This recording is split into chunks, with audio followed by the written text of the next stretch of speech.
Fala pessoal, beleza? Nessa aula a gente vai introduzir alguns conceitos básicos da ótica geométrica, beleza? Então o que estuda a ótica geométrica, né? A ótica geométrica é o ramo da física que vai fazer um tratamento geométrico da propagação da luz, né? Então ela estuda os fenômenos luminosos, baseado em leis empíricas, né, experimentais, e isso sem que haja necessidade, né, de se conhecer a natureza física da luz, que é uma discussão que a gente faz posteriormente, quando a gente entra um pouco em física moderna até, né? A ótica geométrica ela vai usar como ferramenta básica a geometria. Bom, algumas coisas importantes, né, da ótica geométrica. Primeiro ponto importante, talvez muitos já tenham visto na parte de ciências, né, é o que são fontes de luz. Né? As fontes de luz são os corpos capazes de emitir luz, seja dela própria ou refletida. Então a gente pode separar em duas partes. As fontes de luz elas podem ser primárias, ou objetos luminosos, e também secundárias, que são os objetos iluminados. Os objetos luminosos, eles emitem luz própria, e os objetos iluminados são aqueles que vão refletir a luz vinda de objetos luminosos, no caso. Então aqui tem alguns exemplos, né, de objetos luminosos. Você tem uma lâmpada fluorescente, a fosforescência do ponteiro dos relógios e uma lâmpada incandescente. As fontes secundárias, né, você tem a lua, uma pessoa. E aqui, claro, a vela não entra, a vela seria um objeto luminoso, né? Mas a pessoa entra, por exemplo, como secundária. Além disso, qualquer objeto que não tenha luz própria entra como secundário. Então, o caderno, o lápis, borracha e etc. A mesa, a cadeira, etc. Independente de qualquer coisa, o que a gente precisa entender é o seguinte: para que a gente possa enxergar um objeto, alguma luz precisa vir desse objeto e chegar até os nossos olhos. É assim que a gente consegue enxergar as coisas. Então, sendo ele luminoso ou iluminado, ele deve emitir alguma luz e esta deve penetrar em nossos olhos para que a gente possa vê-lo. Então, as fontes de luz, as primárias, elas ainda podem ser subdivididas. Elas podem ser do tipo incandescente ou do tipo luminescente. Incandescente é quando elas emitem luz a altas temperaturas. O exemplo mais clássico, né, que a gente tem seria a lâmpada incandescente, que ela esquenta muito. Né? Só 20% da luz da energia elétrica que entra, né, é de fato convertida em energia térmica, em energia luminosa. Né? 80% é energia térmica. Então, a chama de uma vela, as lâmpadas de filamento, são exemplos de fonte de luz incandescente. Luminescentes, né, são as que emitem luz a baixas temperaturas. Então, a gente tem dois tipos, fluorescente e a fosforescente. A fluorescente, a diferença entre elas, né, é que a fluorescente ela emite luz apenas enquanto dura a ação do agente excitador. Isso tem a ver com as lâmpadas fluorescentes. Quando você desliga a tomada, ela se apaga, certo? Qual é o agente excitador ali? É exatamente a DDP. A fosforescente, ela continua por um certo tempo, mesmo quando cessado a ação do excitador. Então, por exemplo, no ponteiro do relógio, a luz que vem do ambiente, né, excita aquele material e aquele material passa a emitir luz. Mesmo que você tire o relógio daquele ambiente que estava excitando ele, ele vai continuar emitindo luz, tá? Por um certo tempo, no caso, né? Então são exemplos: interruptores de lâmpadas, ponteiros luminosos de relógio. Bom, outros pontos importantes, né? Que a gente vê uma luz branca entrando num prisma, sofre uma decomposição, alguma refração, depois você tem a decomposição da luz branca nas cores básicas.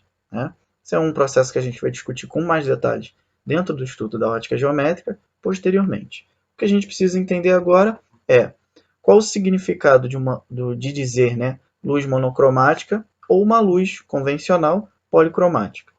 Sempre que vocês escutarem, né, luz monocromática, se refere a uma luz de uma única cor. Tá?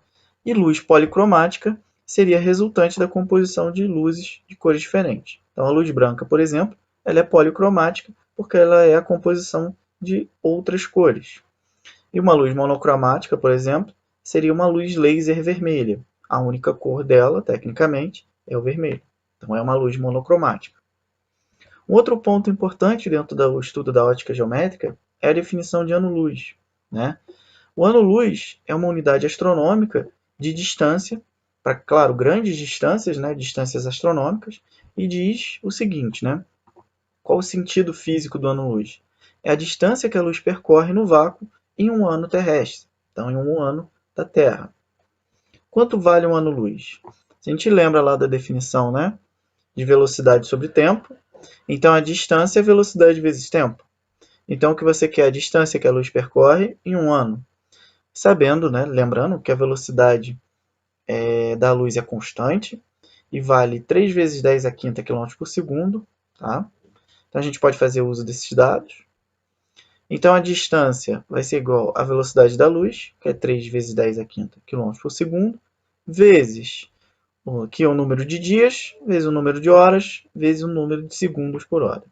Então você vai ter aqui aproximadamente, né, 9,5 vezes 10 a 12 quilômetros.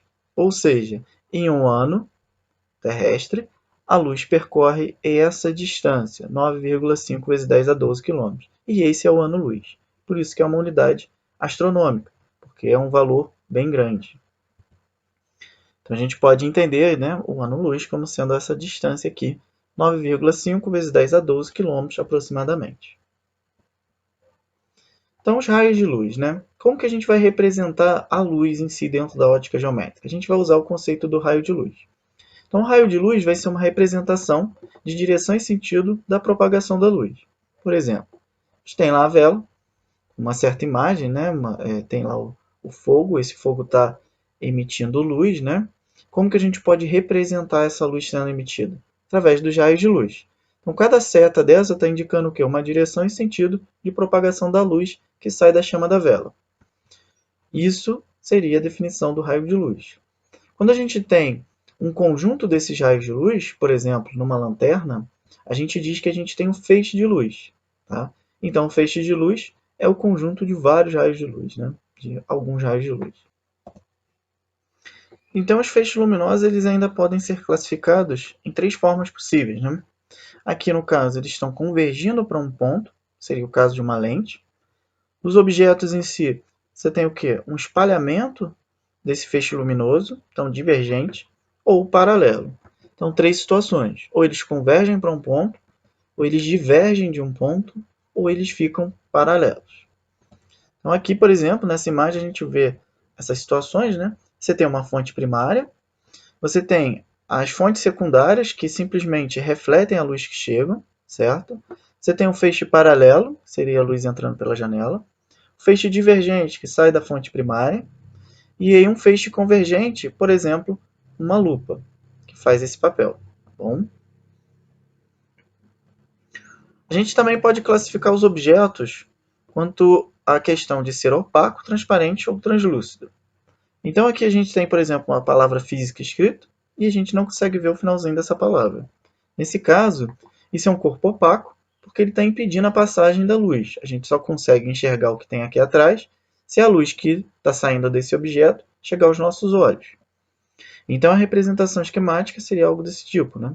A luz chega e é absorvida inteiramente pelo objeto. Então lembrar, luz é energia, então essa energia vai ser absorvida pelo objeto. Aqui um outro caso, né? A gente consegue ler perfeitamente o que está ali, mesmo tendo um objeto nessa região. Então o que a gente está trabalhando é com um corpo transparente. Qual é a ideia do corpo transparente? Né? Ele deixa passar totalmente a luz que incide sobre ele. Então a luz visível, né? Então a luz chega e ela simplesmente passa sem nenhum obstáculo. Por último, é a questão do corpo translúcido, no caso, né? Que a gente tem uma certa dificuldade em enxergar o que tem lá atrás, mas a gente consegue perceber que tem alguma coisa. Então, no caso do corpo translúcido, ele deixa passar a luz, mas de forma parcial, com alguns obstáculos, diria. Então, a luz que chega, ela encontra obstáculos e dificuldades para passar. Então, essa é a ideia do corpo translúcido. Um princípio importante da ótica geométrica que a gente usa ao longo desses estudos, né, é o princípio da propagação retilínea da luz, que diz o seguinte, né? Em um meio homogêneo e transparente, a luz se propaga em linha reta. É o que a gente pode interpretar e utilizar para responder vários problemas e fenômenos. Então aqui tem algumas imagens, né, que fazem a gente acreditar nessa ideia da propagação retilínea da luz, alguns feixes luminosos que a gente encontra na natureza. Então, a partir dessa ideia, a gente pode tentar entender um pouco sobre as sombras e eclipses. A gente tem que lembrar, né, que o objeto opaco ele vai interromper a propagação da luz. E isso vai ocasionar o quê? A origem de uma sombra. Tá? Então, aqui a gente tem um objeto, tem uma lâmpada, que faz o papel de uma fonte pontual, que a gente pode considerar que essa luz está saindo de um ponto. Né? Quando essa luz, esse raio de luz sai daqui, né, parte passa, e uma outra parte é absorvida pelo objeto opaco. Então, o que a gente tem é a projeção de uma sombra, que é exatamente a região onde não foi iluminado. Então, a sombra seria a ausência da luz que chega da lâmpada, por exemplo. Isso para uma fonte pontual. Se fosse uma fonte extensa, o que a gente teria seria uma situação um pouco diferente, né? Uma fonte extensa, por exemplo, lá uma lâmpada fluorescente em barra, seria uma fonte extensa. Ela emite luz e aí a gente tem um corpo aqui opaco. O que vai acontecer, né? Se a gente trabalha com as ideias de raios de luz, a gente faz passar 4 raios de luz, né? E aí o que a gente obtém é o seguinte, uma região em que não há iluminação nenhuma, essa é a região de sombra, tá? Onde não chega a luz da nossa fonte, e tem duas regiões aqui que se formam, que incide luz, mas de forma parcial. E essa região a gente vai chamar de penumbra. Uma observação, né? A sombra também é chamada de umbra. Então, essa região onde não chega a luz da fonte é a sombra. A região onde é iluminada de forma parcial, penumbra. Bom, isso explica também os eclipses. No caso do eclipse solar, o eclipse solar ocorre quando a Lua fica posicionada entre o Sol e a Terra. E aí o que a gente tem, né? Se a gente trabalha com o Sol como uma fonte extensa de luz, a gente trabalha com a ideia de propagação retilínea da luz, projetando esses raios solares, ó, o que a gente encontra é o seguinte, a Lua ela forma um cone de sombra e penumbra sobre a Terra. Então você tem uma sombra projetada, sombra total aqui, né, que seria um eclipse total, né, no caso, e uma penumbra, que seria a ideia do eclipse parcial. Então sempre que você tem os eclipses, a gente está pensando na questão de sombra. Então essa seria a ideia do eclipse solar. Quem fica na região da sombra da Lua está vendo o eclipse total.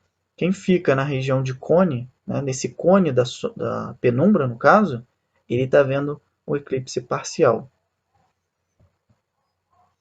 Bom, e o eclipse lunar, né? O eclipse lunar ele ocorre quando é a Terra que fica entre o Sol e a Lua, né?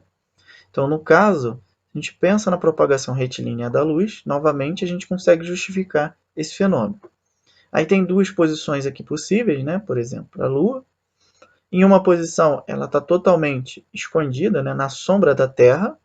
Daí a gente tem o eclipse total, né? E aqui é quando ela está entrando no cone da sombra e está no cone de penumbra. Seria um eclipse parcial, beleza? Então são duas situações possíveis. Ó. Então a luz que chega aqui da Terra forma uma penumbra, região de penumbra, e a sombra. Dentro da sombra você tem o eclipse lunar total. Uma outra aplicação importante, né, dos princípios da propagação retilínea e dos estudos da ótica geométrica é a câmara escura. Consiste em uma caixa, né, que tem apenas um orifício que pode entrar luz. Isso seria um primórdio das câmeras fotográficas, né? Aqui tem uma representação do que seria algo desse tipo. Tá? Então, esse princípio ele se desenvolveu junto com a fotografia. Né? Então, como que fica a imagem da pessoa? Se você tem uma pessoa próxima a uma caixa desse tipo, né, a luz que essa pessoa reflete incide sobre esse orifício e esse orifício vai projetar, né, uma imagem que tem as seguintes características. Vai ser invertida e menor que o objeto. Então aqui tem essa representação, o que a gente veria. E como que a gente relaciona o tamanho do objeto, a distância até o orifício, tá? O tamanho da imagem e o tamanho da caixa, né? Se a gente faz uma representação em 2D, né, e dando o nome de O para o tamanho do objeto, I, tamanho da imagem, P, a distância do objeto até o orifício, e P', a distância do orifício até a imagem, o que a gente pode descobrir é uma relação geométrica, usando a ideia de semelhança de triângulos, a gente consegue relacionar essas 4 grandezas, né? Então, se você pensa num triângulo retângulo, né? Você tem um triângulo maior aqui, composto por O e P, cateto O, cateto P, beleza? E você tem um outro triângulo menor, que vai ser o I e o P' como cateto. Então, a gente pode fazer uma semelhança de triângulos e encontrar uma proporção entre esses caras. Então, a proporção que a gente encontra é exatamente essa. P deve ser proporcional a P' e O deve ser proporcional a I. Então, a gente encontra uma relação para a câmara escura e é fim, né, claro, de descobrir uma dessas grandezas. Então, aqui, né, O está representando o tamanho do objeto que está na frente da câmara. I é o tamanho da imagem que está sendo produzida no interior da câmara. P é a distância do objeto ao orifício, que é exatamente essa distância aqui. E P', a distância do orifício à imagem. Beleza? Isso é uma aplicação importante da ótica geométrica. Então é isso, pessoal. Espero ter ajudado vocês. Valeu, até a próxima. Tchau, tchau.